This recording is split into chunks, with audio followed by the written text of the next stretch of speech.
고린도후서 6장 1절로 2절, 오늘은 2절만 보게 됩니다. 찾으신 대로 저와 같은 목소리로 봉독하시겠습니다. 우리가 하나님과 함께 일하는 자로서 너희를 구원하노니 하나님의 은혜를 헛되이 받지 말라. 가라사대 내가 은혜 베풀에 너를 돕고 구원의 날에 너를 도왔도다.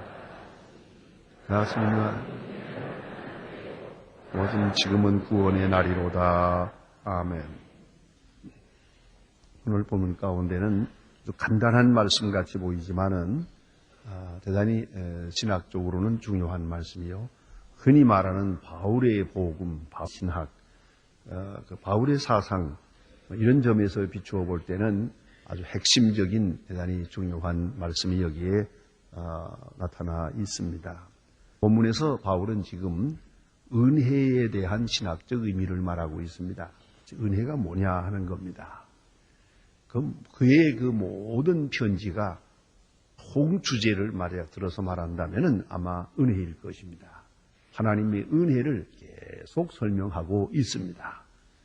그런데 은혜를 설명하면서 법과 관계에서 설명을 하고 또 우리의 실생활과 관계에서 설명을 하고 특별히 예수 그리스도와의 관계에서 은혜를 설명하는 것이 바울이 전개하고 있는 신학의 논리라고 그렇게 생각하게 됩니다. 그런데 이 고린도 후서 5장에서 우리는 은혜에 대한 교리적 이해를 보았습니다. 그래서 그가 우리를 위해서 죽었다. 그러므로 우리는 이미 죽은 것이다. 이제 사는 것은 오직 그를 믿는 믿음 안에 사는 것이고 그렇기 때문에 우리는 자기 자신을 위해 살지 않고 나를 위해 죽었다가 부활하신 바로 그분을 위해 사는 것이다. 원리적으로 말하면 이는 은혜 안에서 죽고 은혜 안에서 사는 것이다. 은혜 앞에서 옛사람은 완전히 죽어버리고 새사람으로 사는 것이다. 대단히 중요한 논리가 아니겠습니까? 여러분, 은혜라는 말을 다른 말로 사랑이라고 바꿔보세요. 정말 사랑은 사람을 죽입니다. 마치 소금을 치는 것 같아서 완악한 사람의 마음도 참 사랑 앞에 완전히 녹아버리고만 합니다.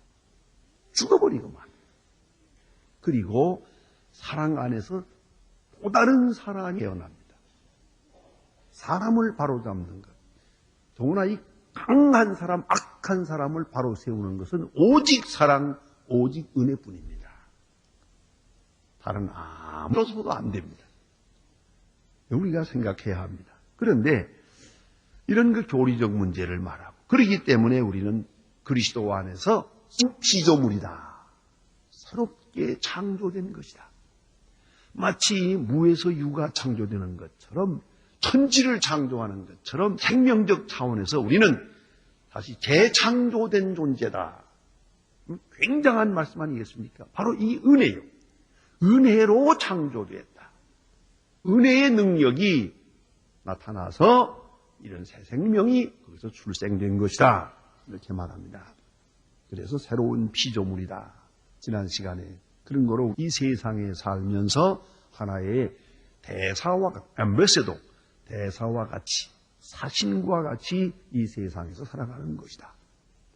이 세상에서는 동안에 우리가 어떤 의미를 가지는가? 이것도 은혜죠. 이런 은혜에 대한 교리적 의미, 깊은 의미를 쭉 했습니다. 어떤 의미에서 다른 말로 조금 철학적 용어를 좀 빌려봅시다. 이것은 존재론적 이론이옵시다. 은혜에 대한 존재론적 이해, logical understanding, 그런 거창한 말을 하는데 별거 아니에요. 그죠? 이렇게 존재 자체가 은혜로 있어졌다. 그럽니다. 그러나 오늘 본문에서는 이제 한 단계 바울 특유의 방법입니다. 교리를 말하고 윤리를 말합니다. 신앙을 말하고 행동을 말합니다. 오늘 윤리적 말씀의 첫 단계를 말씀하고 있습니다. 그래서 이 말을 한마디로 줄여서 오늘 성경은 참 귀한 말씀을 합니다. 하나님의 은혜를 헛되이 받지 마라. 하나님의 은혜를 헛되이 받지 말라. 아주 소극적인 표현입니다만은 이 속에 은혜에 됩니다. 은혜 앞에 우리가 어떤 자세로 살아가야 하는가 하는 것을 말합니다. 은혜로 태어나고 은혜로 살아났고 은혜로 오늘이 바로 그 사람은 이제부터 어떻게 살아가야 하느냐 하는 데 대해서 말합니다. 그래서 은혜를 설명하는 윤리적 그 교리가 오늘 본문 말씀에 나타나 있습니다. 먼저 우리 본문을 자세히 보는 대로 은혜를 헛되이 받지 말라 그랬죠. 받는다. 헬라 원문대로는 그 동사가 먼저입니다. 은혜는 받는 것이다 하는 거예요. 은혜는 쟁취하는 게 아니에요. 여러분 때때로 미세에서도 그래요. 사랑을 강제로 받아보려고 해요. 그게 받아집니까? 어때? 사랑은 받아들이는 데 있는 거예요. 그래서 여러분 이 사랑이라는 것은 사랑을 얻는다, 사랑을 빼앗는 게 아니라 그렇게 소유할 수 있는 성격이 아니고 사실은 사랑을 받아들이는 데서부터 시작합니다. 그러니까 사랑은 깨닫는 데서부터 시작하는 거예요. 예? 하나님 편에서는 주도적으로 역사하시지만 우리 편에서는 언제나 수용적입니다. 수용입니다. 비동적이로시다. 은혜는 받는 거예요. 어찌 생각하십니까? 자, 우리가 세상에 태어날 때 아무리 그 참 송아지 같은 걸 보면요. 제가 어렸을 때 보고 지켜보면서 아주 너무너무 감탄을 했어요. 송아지 들에서 보니까요. 나왔거든요. 낳자마자 비틀비틀하다가 바로 일어서요. 일은 아니라 어머니 저가 집으로 돌아오니까 둘렁둘렁 따라 들어와요. 그거 보니까 존경스럽더라고요. 사람은 이게 뭡니까? 제발로 걸으려면 얼마 해야 됩니까? 얼마를. 요새 같은 때는 또 제가 제 밥 먹고 제대로 설려면 아마 글쎄 한 30까지는 저걸 거들어야 되거든요. 이 얼마나 유치합니까? 동물에 비하면. 그런 차원에서 보면 말이에요. 네. 세상에 태어나는 것이 이게 보통 은혜입니까? 그 키워나는 것이 은혜죠. 도대체 은혜 아닌 게 하나도 없는데 어떻게 사람이 나는 받지 않았다, 나는 스스로 존재한다는 말을 할 수가 있습니까? 내가 어떻게 스스로 존재하는 겁니까? 100%, 200% 우리는 은혜 안에서 세상에 태어난 것이에요. 세상에 사랑받지 않은 사람은 아무도 없어요. 은혜 받지 않은 사람이 하나도 없어요. 은혜를 부인하고 있을 뿐이죠. 제가 언제 말씀드렸습니다만은 제가 안양교도소에 그저 가끔 이렇게 요새는 자주 못 갑니다만 몇 년 전에는 아주 자주 갔어요. 가서 합동 세례식을 할 때가 있거든요. 설교도 하고 세례식을 합니다. 그러면 그래서 세례받은 사람 수백 명의 세례를 주었는데 그 세례받은 사람 가운데 감옥에서 나와가지고 나한테 찾아온 사람이 있어요. 와가지고 이제 한번 아주 극적 장면입니다. 날더러 하는 말이 목사님이 내 머리에 손을 얹고 세례를 주었습니다. 그런 거로 내가 나왔으니까 직업 소개해 주세요. 그게 내가 어떻게 하면 좋겠습니까? 내가 그를 소개할 수가 있습니까? 여러분 보시는 대로. 그게 내가 소개할 성격이 아니잖아요. 그래서 내가 저 말로 했더니 그러면 목사님이 나를 사랑한다는 게 뭡니까? 그리고 이제 되더라고요. 그리고 좀 더 나가서는 그래야 내가 그럴 줄 알았어요. 사랑이 없죠. 사랑 없습니다. 우리 부모가 나를 낳아서 내버렸는데 세상에 사랑이 어디 있습니까? 사랑 없다는 거예요. 어디도 사랑이 없다는 거예요. 그리고 사랑 없다는 강력한 이론을 얘기하는 거예요. 강변을 합니다. 자, 그걸 어떻게 하면 좋아요? 그래서 제가 다 듣고 나서 그랬습니다. 아니, 내가 보기엔 때는 너는 남보다 더 사랑을 많이 받았다. 왜 그러냐 하면 다른 사람들은 자기 자식이니까 사랑하고 젖도 먹이고 기저귀도 갈아채주고 그러면서 키워하자. 네가 내 기저귀 갈아찼냐? 네가 우유병 챙겨 먹었냐? 너하고는 아무 상관도 없고 피 한 방울도 섞이지 않은 사람이야. 전혀 관계가 없는 사람이 너를 사랑해서 먹이고 입혀서 오늘이 있지 않았느냐. 나 하나 더 묻자. 네가 언제 농사한 일 있냐? 지금까지 뭘 먹고 살았냐? 생각해보면 너는 남보다 사랑을 많이 받았다. 어떻게 설명했든지 이것이 이해가 되었어요. 한참 울더라고요.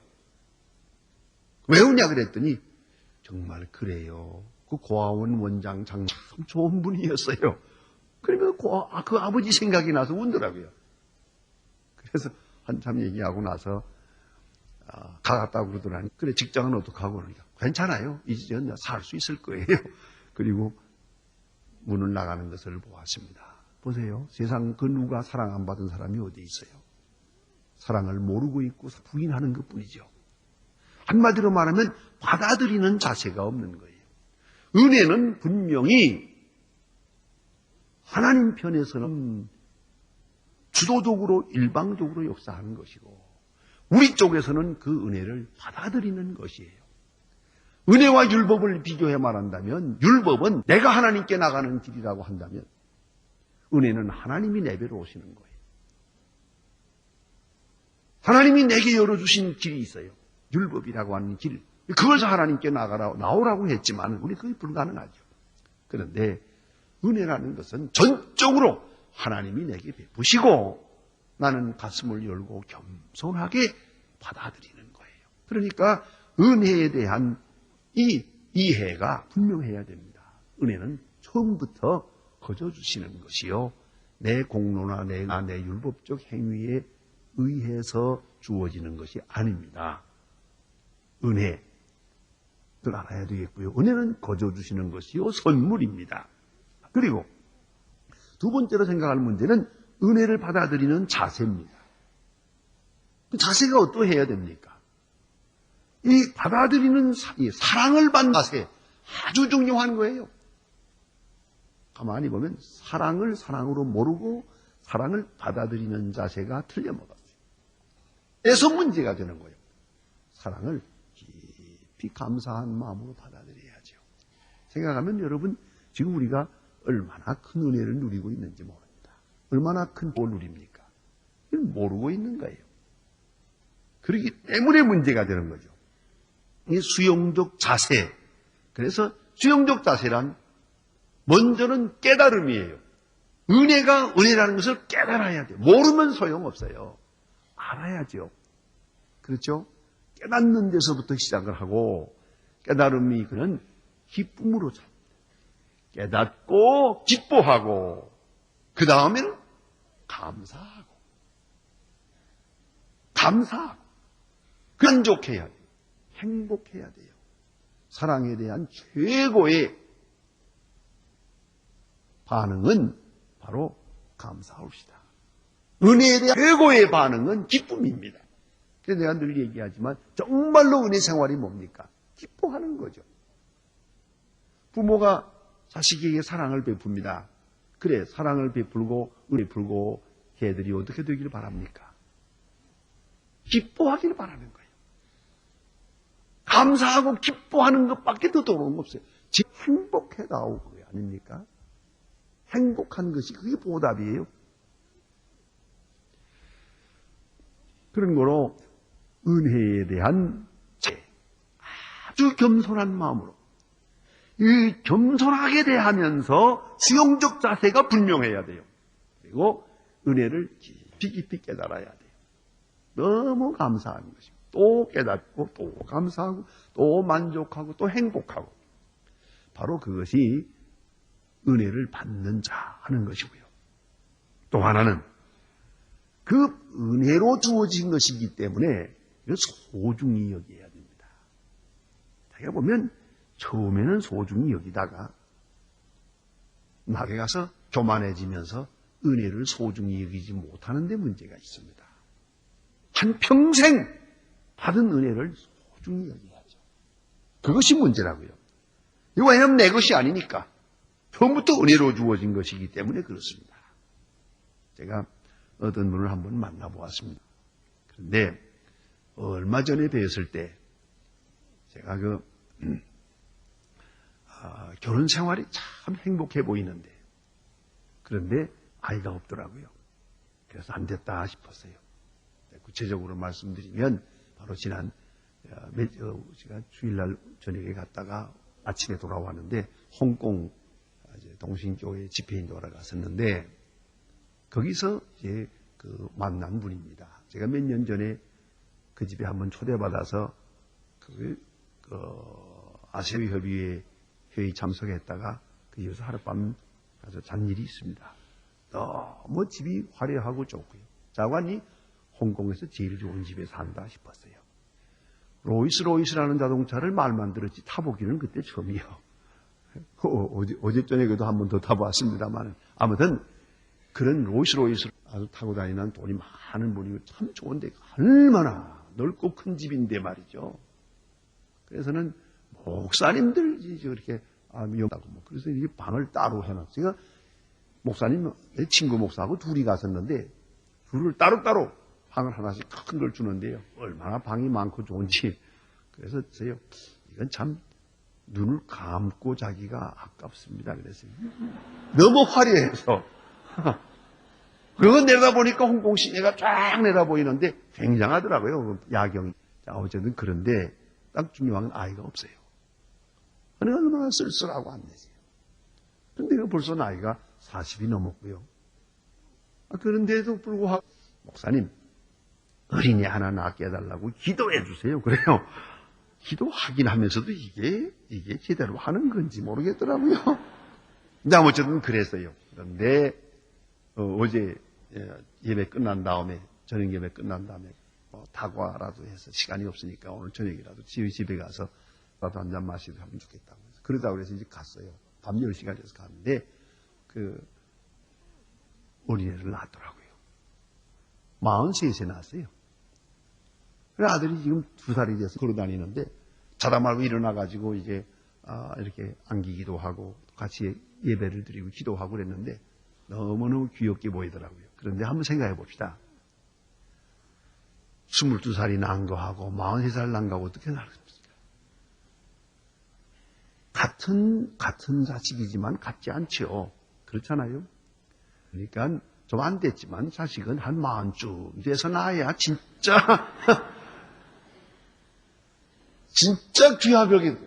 귀하지 않겠. 미안하지만 여기 서 있는 제가요, 우리 어머니가 41살에 낳았다고요. 그러니 얼마나 사랑했겠어요. 그래요? 그것도 10년 기도해가지고 말이에요. 그러니까 이 은혜라는 것이 바로 꼭 같은 사건이에요, 지금. 그걸 알고 보면 이 자식을 얻는다는 것 자체가 은혜입니다. 그게 그렇게 쉬운 얘기가 아니거든요. 그런데 이걸 거저 주어진 것처럼 혹은 무슨 자기가 잘해서 된 것처럼 자연스럽게 된 것처럼 생각할 수 있는 겁니까? 이 생명이 우리에게 주어지는 것. 그런 거로 우리는 꼭 잊지 말아요. 소중히 여기에 은혜로 받은 것이니까 소중한 거죠. 하나님의 은혜가 여기니까 소중한 거죠. 거기다가 우리는 꼭 생각해야 돼요. 이건 무엇이든지 그래요. 건강이든지 재물이든지 지식이든지 또 오늘도 우리가 이런 자유를 얻고 사는 것 뭐든지 깊이 생각하고 보면 은혜 아닌 것이 하나도 없습니다. 그래서 사도 바울은 고린도전서 15장에서 말합니다. 나의 나된 것은 오로지 은혜로 된 것이라고. 나의 나됨이 본질론적으로 나의 나됨이 이것이 은혜라고 해요. 그렇게 알고 있어요. 그런 거로 건강도 우리 공부하는 것도 모든 것이 은혜가 아니잖아요. 예. 그런데 오늘 본문 말씀은 그래서 은혜를 먼저 소중히 여겨요. 은혜 반자세가 좋아야 한다 하는 말씀입니다. 그리고 다음에 우리 네 번째로 생각할 것이 뭐냐면 은혜를 헛되이 받지 말라 그랬어요. 헛되이 받지 말라. 여기에 메에이스케논이라고 하는 말을 헬라 원문대로 풀이하면 목적 없이 받지 마라. 그런 뜻입니다. Do not purpose. 목적 없이 받아라.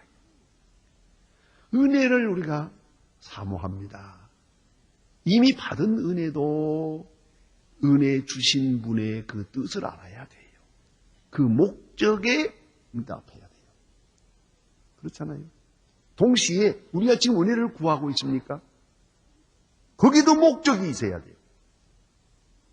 그 누가 그러더라 부흥회 가보니까 철야 기도하는데 그저 밤새끝 꽃 같은 기도를 하더랍니다. 은혜 충만, 은혜 충만, 은혜 충만, 은혜 충만.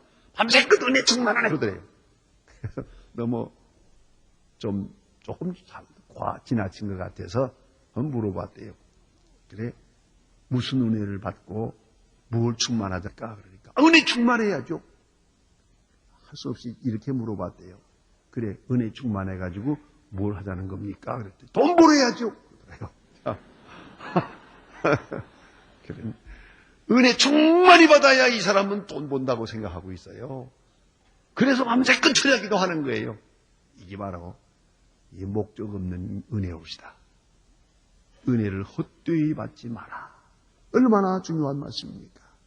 우리가 이 정말 은혜를 구한다면 이러한 은혜를 주십시오. 내가 이렇게 살겠습니다. 하나님 앞에 약속드려야 될 거 아니겠습니까? 이 바로 서원이라는 겁니다. 아더 베일이라고 하는 사람이 있었는데 이 사람은 지능이 탁월하고 용모가 출중하고 많은 세계 아주 선망의 대상이 될 뿐만 아니라 운동신경이 좋아서 운동도 못하는 운동이 없고 게다가 음악성이 좋아가지고 또 피아노를 잘 치고 노래도 잘하고 그리고 춤도 또 인류로 잘 추고 사교계에서 자욱한 스타예요. 모든 사람이 우러러보는 사람. 그야말로 많은 여인들의 사랑도 받았다고 그래요. 많은 사람이 부러워하는 인격이었어요. 그런데 이 사람이 가지고 있는 재주가 뭐냐? 하는 직업이 뭐냐? 하면 보석 도둑상이었어요. 많은 사교계 여자들하고 춤추면서 뭘 도둑질했어요. 그걸 몇 년 동안 했지만 그 사람이 그러리라고는 생각도 안 했기 때문에 잡을 길이 없었어요. 그런데 마지막에 그만 그것도 꼬리라도 잡혔어요. 감옥에 들어가서 20년 동안을 감옥 생활을 하고 이제 감옥에서 추록하게 됩니다. 추록하게 됐습니다. 기자들이 모여서 하도 유명한 사람이었기 때문에 물었습니다.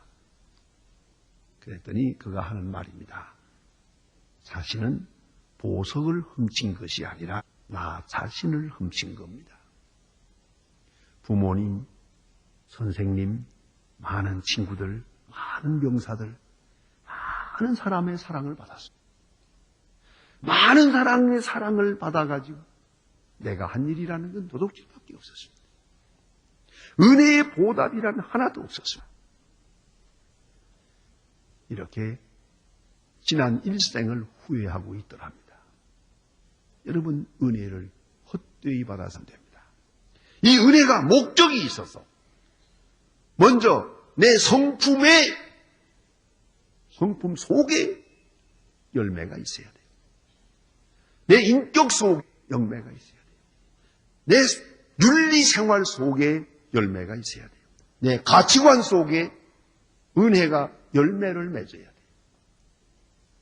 은혜에 사는 사람에게는 슬픔이 없어요. 은혜를 은혜로 알고 사는 사람에게는 낙심도 없어요. 어찌 생각하면 아직도 우리 마음속에 어두운 자가 있다면 은혜를 받지 못했어요. 은혜를 바로 받지 못했기 때문이요. 은혜를 헛되이 받았기 때문이요. 은혜 안에 살면서 깨닫지 못하고 헛되이 받은 거예요. 은혜는 감사하면서 오히려 아무것도 하는 일은 없어요. 여전히 인색해요. 이거 참 큰일이에요. 언제까지 이렇게 인색한 사람으로 살다가 죽을 겁니까? 그 은혜를 헛되이 받은 거예요. 참 우리 교인들도 보면 참 은혜를 은혜로 알고 은혜 생활하는 사람이 있는가 하면 또 어떤 분은 가만히 보면 예수는 꽤 오래 믿었는 노랭이는 여전히 노랭이에요. 그건 못 벗어나요. 여전히 벗어나지 못해요. 여러분의 돈 씀씀을 생각하세요. 내가 선한 일에 쓰는 것과 나 자신을 위해 쓰는 것과 어느 쪽이 큰가? 은혜를 헛되이 받은 거예요. 그래서 오늘 성경 말씀은 신학적으로 더 중요한 말씀을 합니다. 그것은 뭐냐면 은혜의 때를 소중히 여기야 하는, 은혜 중에 가장 큰 은혜가 뭐냐면 시간이라고 하는 은혜예요. 기회라고 하는 은혜입니다. 그걸 알아야 돼요. 그렇잖아요. 이거 뭘 하려고 하면 보세요. 뭔 지식, 뭐 건강, 뭐 다 있어도요. 자본 다 가져도 소용없어요. 시간이 없으면 안 돼요. 여러분 그런 거 있잖아요. 얼마 전에 미국에 갔더니 어느 목사님이 미국 가서 박사 공부를 하겠다고 이제 저 교회에서 허락을 받아가지고 간 모양인데 요새 그 학교 문이 좁아져서 토플 시험을 이제 시험 어렵게 치는데요. 그런데 옛날에 참 그 옛날입니다. 60년대지만 그때 제가 갈 때에 이제 610점 맡아가지고 이제 브리스턴에 갔던 기억이 있는데 요새는 그걸 좀 낮췄더라고요. 그래가지고 580점. 그런데 이걸 시험을 보기 위해서 시험을 지금 2년 동안 봤는데 575점까지 맞았대요. 그런데 또 봐도 또 될 것 같지는 않다 그래요. 그 왜 안 되느냐가 있습니다. 여러분 토플 시험 봐보신 분들은 알지만 이건 나이 들어서는 못 보게 돼 있는 거예요. 시간만 좀 많이 주면 하죠. 이 머리라고 하는 컴퓨터가 천천히 돌아가고요. 그런데 이건 시간 문제라고요. 빨리 대답을 해야 되는데 이 대답이 안 나오는 거예요. 다 아는 거지만 우물쭈물하다 보니까 시간 다 지나갔어요. 빵점이지 뭐. 이래서 문제라고요. 속도감이 없으면 안 되거든요. 그런데 나이 들면 이건 안 되는 거 아닙니까? 우리가 다 아는 일이지만은 이걸 답안지를 쓰려고 우물하는 동안에 땡하고 종치는데 어떻게 하면 좋아요? 꼭 그래요. 인생이라는 게. 좀 시간만 좀 있다면 할 수 있죠. 그러나 시간이 주어지질 않아요. 그러니 이것으로 끝나는 거 아닙니까? 그런 거 우리가 받는 은혜 가운데 가장 큰 은혜가 시간이라고 하는 은혜예요. 철학적으로 말하면 이 시간이라고 하는 은혜 굉장히 중요한 것입니다. 그래서 지금은 은혜 주어진 때다. 은혜 주실 때다고 할 때만 하는 말이 카이로스라고 하는 말입니다. 좀 어려운 말. 오늘 본문에 나타나는 게 카이로스인데 로마서 13장 11절에 보면 이 시기를 알거니와 자다가 깰 때가 되었다. 이 시기, 그것도 카이로스입니다. 헬라어에서는 철학적으로 이 시간이라는 단어에 두 단어가 있습니다. 크로노스라는 단어하고 카이로스라는 단어가 있습니다. 여러분 시계 얼마나 고급 시계인지 모릅니다만은 미안하지만 싸구려 시계는 없고 고급 시계는 자세히 들여다보면 조그만 글자 들여다보면 크로노메타라고 되어 있습니다. 메타라는 것은 측정한다는 뜻이고 크로노스라고 하는 것이 시계라는 뜻이에요. 시간이라는 뜻이에요. 크로노메타. 그러면 이 크로노스라는 게 뭐냐 하면 우주적 시간이고 결정적 시간이고 객관적 시간입니다. 이건 내가 움직이지 못하는 거예요. 여러분 차고 있는 시계가 지금 짝짝짝짝 돌아갑니다. 내 마음대로 멈출 수가 없는 거예요. 어쨌건 나 혼자 멈추는 거지 시간이 멈는 건 아니잖아요. 그렇죠?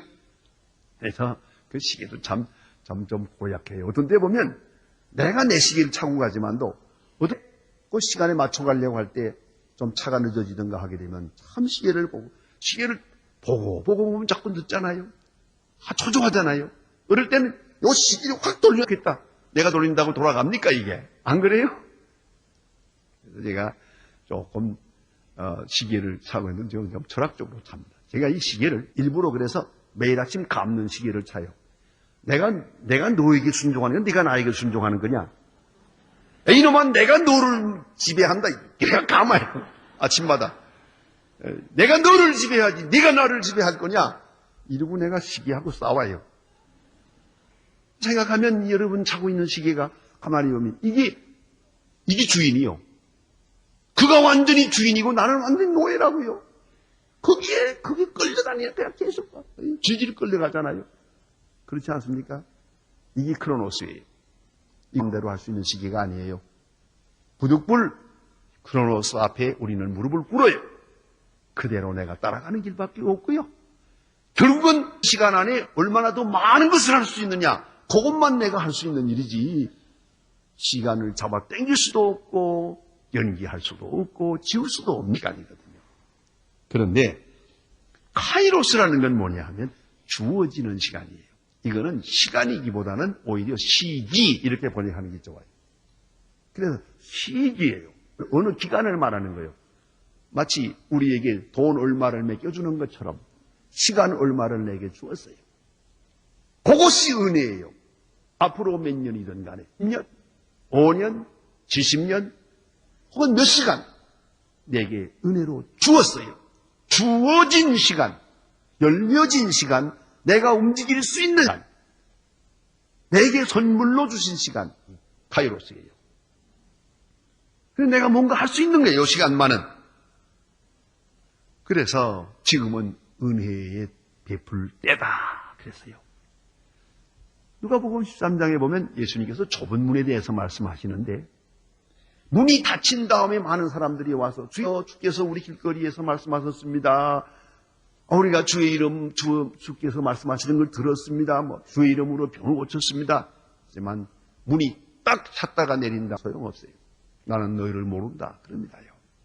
그러니까 이건 내게 주어진 시간 안에서 내가 회개하지 못했고 내가 은혜로 살지 못한 다음에는 이 시간이 딱 한 찼다가 내리고 지나가면 그 다음에 소용이 없는 거예요. 그러니까 한마디로 말해서 주께서 들으시는 시간이 있고 우리의 기도를 들어주시는 시간이 있고 기다려주시는 시간이 있고 열어주시는 시간이 있고 가능케 한 시간이 있고 특별히 봉사하게 한 게 있어요. 그래서 있을 때가 건강할 때, 알 수 있을 때, 아직도 머리가 제대로 돌아갈 때, 할 수 있을 때, 이게 카이로스예요. 이 은혜의 때입니다. 이 은혜의 때요. 그러나 이것이 딱 지나가고 나면은 그러면 심판밖에는 없어요. 내가 돌이킬 수가 없는 그런 때가 된단 말이에요. 그래서 임종하게 되면은 베풀지 못하는 것을 후회해요. 시간이 쫓기니까요. 자, 참지 못하는 것도 후회해요. 즐기 못하는 것도 후회해요. 벌써 이미 때는 지났잖아요. 그런 거로 우리 무엇보다 중요한 것은 이 시간이라고 하는 것, 이것을 큰 은혜로 받아들일 수 있어야 합니다. 그래서 은혜 베풀 때의 노래를 듣고 너희 기도를 내가 들을 때가 바로 그때가 언제입니까? 그게 바로 은혜의 때요. 구원의 날이로다. 구원의 날이라고 하는 한계적 시간이 있다는 말이에요. 항상 시간은 연장되는 게 아니란 말이에요. 어떤 같은 시간이 두 번 반복되는 게 아니에요. 계속 시간은 지나가고 있지 않습니까? 그래서 오늘 여기에 주신 말씀이 지금은 은혜 받을 만하여 보라 지금은 구원의 날이로다. 이 은혜 베풀 때를 바로 내게 주어진 은혜의 때로 소화해야 한다는 말입니다. 그래서 오늘 여기 대단히 중요한 결론이 나옵니다. 지금이 뭡니까? 지금은 은혜의 때예요. 지금은 구원의 때예요. 은혜로서의 이로스. 그리고 여기에 헤메라소테리아, 구원의 날, 같은 말이 옵시다. 여기서 생각해야 합니다. 우리는 때때로 구원을 은혜의 구원이나 은혜를 내일로 생각을 해요.